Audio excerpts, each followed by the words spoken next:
Hey guys, how's it going? This is a 2014 Dodge Grand Caravan, and the seat headrest has deployed. At first I thought I'd be able to just reset it, but it looks like I won't be able to because the actual tabs have snapped on the actual pin retention. So normally you have this small little piece of rod that sits and lives inside this little retention location. And it lives just like that. Then this whole headrest is able to be pressed down, and then that pin is captured by these two little clips. These two little clips are activated by a servo whenever the car is rear-ended, or whenever a violent force hits the car, which causes this entire unit to release with these servo pins, and then the spring-loaded mechanism fires forward and up, and then that's supposed to limit the distance between the back of your head and the seat headrest so that it limits how much whiplash you get. So it's a great system, but as you can see here, it has failed me. So what I've got going on is the actual plastic housing has actually separated. So my clips are still engaged. This has not been released by the actual solenoid.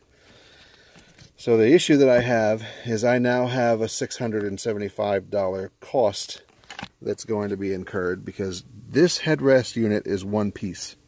And you can't just replace this part, even though you can pull these pins and separate the unit. And you can pull this off as well. This is a retention to keep this from firing too far forward. Even though it... So something I wanted to show you. This is the back of the seat. So I've gone ahead and removed the panel, and it's pretty simple. You just have these tabs that you can just kind of pull down from the top, press down on the seat. You can pull two tabs in from the side, and then the two bottom tabs are in there, and you just lift it up. But this is the back of the seat. In here you can see a couple of the different control systems. So I reinserted the pin. I just slid it into the side of that little side of the left side of the tab, and then it snapped down into the right side, and it actually seats really well. Focus you. So it seats pretty well. It's not shifting side to side. So I think I'm going to be alright. If I can get it to retain in its position, I think we'll be in good shape. Oh, well, I'm thinking about it. To get the headrest out, you have to disconnect. Focus! There we go.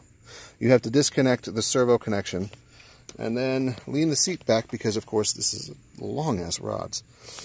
And then what I did is I just popped the little tabs off the top. And if you look right here, there's on the right side of the head unit, there's not supposed to be any accessible tabs for raising and lowering. Those are only on the left side. And there's the tab for raising and lowering. But if you remove the cap, that's right there, it's kind of a detail piece on the top of this. Slide it up. You'll see there's a little tab right here that releases the head unit. Focus! What is wrong with my camera? There we go. And that releases the head unit. Always make sure that you've disconnected that wire, or else you're going to cause damage to that. You don't want to do that. Cool? Hey guys! Alright, so I've got this side, I've got the wire already basically just through the holes. This side, the wire is through the holes, and I've already twisted it at the bottom. I'm going to cut off the excess down there so it won't be messy. So basically, there's a little bit of a gap here, but that's what the JB Weld two-part epoxy is going to correct. So I'm basically going to use this steel stick material, and it's a really great item.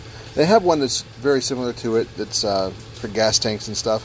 It doesn't matter which one. This one's a little cheaper because it doesn't have to be resistant to fuel or anything like that. So I got this at the local O'Reilly auto parts store, but you can get it at Home Depot or Lowe's or whoever your big box store is. Works great, and it cures super fast. I'm going to give it a 24-hour cure. So what I'm going to do is I'm going to make sure I duplicate this type of repair on this side, and then I'm going to come back with that material I'm going to mix it up. It's a two-part mix, so you basically just cut off however much you need, and then you just roll it around in your fingertips. Make sure you wear gloves, and then you kind of pack it into the area.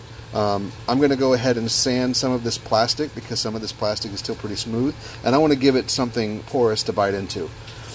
So once I do that, I'm going to go ahead and pack on the two-part epoxy, and then let it cure overnight, and then see if it'll put back together. I have to be careful because anywhere where there was no plastic previously, I don't want there to be two-part putty, because this whole piece has to reseat exactly like the factory component. So if it doesn't seat in properly, then it's not going to lock, and it's basically, this whole thing was a moot point, and I just have to go and spend $700 on a new part. $675 or whatever it is. Don't want to do it. So this is going to be my fix, and let's see how it works.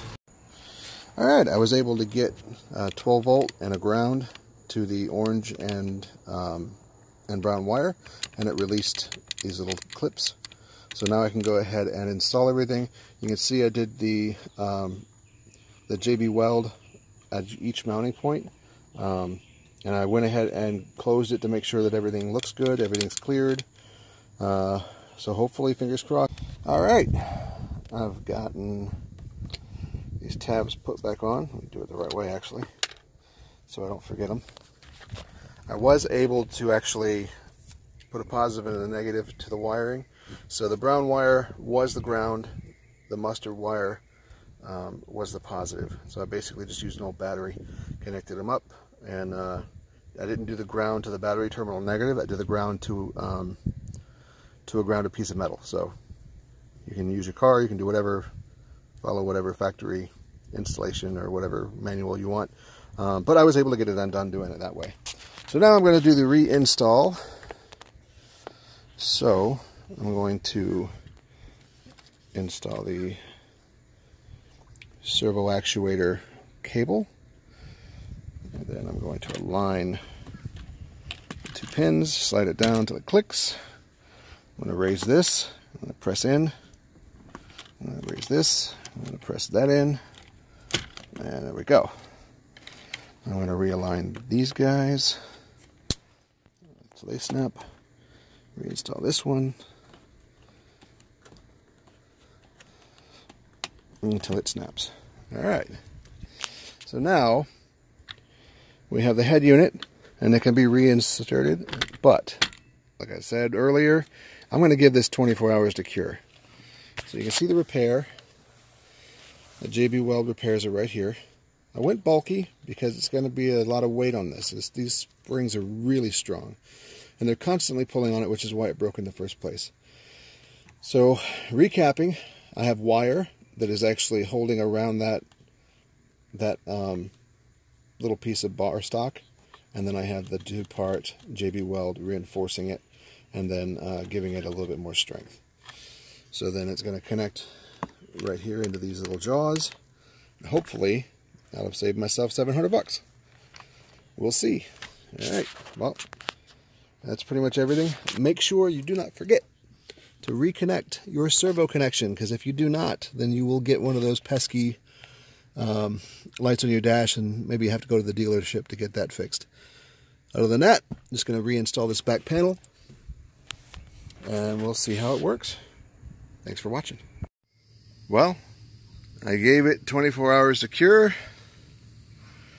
and all I did was make sure I pulled this down as far as I could, push this down, gave me a good view on the inside, and I was able to press it down, and you're basically coming down at like almost like a 40 degree, and then once you get most of the way down, then you're going to pull back and then press straight down, and then that's how it latched.